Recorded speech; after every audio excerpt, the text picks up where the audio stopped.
Pinagpalit niya ako sa malapit. Makikipag-comeback pa ba ako o hindi na, sir?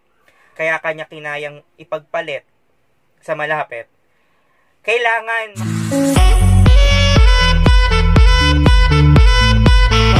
What's up mga katopa peeps? Welcome back to Teams World. And for today's video, ang question natin ay galing kay John Mark Mailig na ang tanong niya ay, Sir, paano yan? Nakikipag-comeback sa akin yung ex ko. Hindi ko alam ang gagawin ko kasi po sinaktan niya ako ng sobra. Tapos pinagpalit niya ako sa malapit. Makikipag-comeback pa ba ako o hindi na, sir? Alright, thank you so much John Patrick Mailig for your question at napaka-supportive niya lalo na yung mga nagsisimula pa lang ang Tropa Peeps. So, Tropa Peeps ang Teams World. Shoutout sa'yo, John Patrick Mailig. Alright, to answer your question, ito lang yon, Patrick, gaya ng lagi ko sinasabi, nag-usap na ba kayo tungkol dito?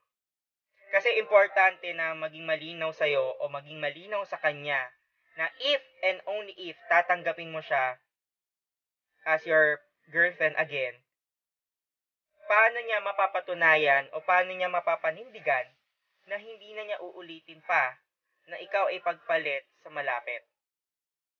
Long distance relationship is very hard. Napakahirap po niyan. Pero hindi ko po dinidiscourage ang long distance relationship. Gaya nga na sinabi ko sa aking video na paano magiging matatag or paano mag-work out ang long distance relationship, kailangan ng trust, communication at understanding. So, kung yun yung nagkulang sa kanya noon, kaya kanya kinayang ipagpalit sa malapit, kailangan mapatunayan niya this time around na kaya niyang unawain yung pagiging LDR nyo, kaya niyang pagkatiwalaan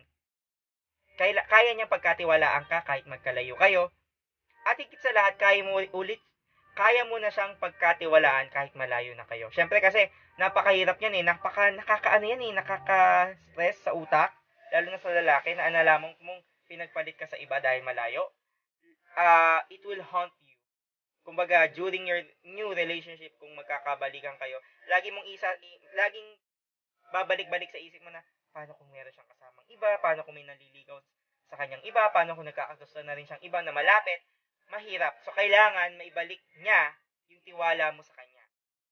Or in other words, kailangan mo ring mabalik yung tiwala mo sa kanya. Kailangan mapatunayan at kailangan mapanindigan mo rin yung pagtitiwala mo sa kanya. At, syempre, kailangan din ng communication. Feeling ko naman hindi kayo nagkulang dito kasi kung hindi po ako nagkakamali mga katropa peeps, itong si Patrick, napunta yan doon sa girl. Kasi malayo talaga yan. Quezon nga ba, Patrick? So, yon. Now, in any case, then again, kailangan nyo talaga mapag-usapan na itong pagbabalikan nyo is kailangan niyang papanindigan na mahal ka talaga niya.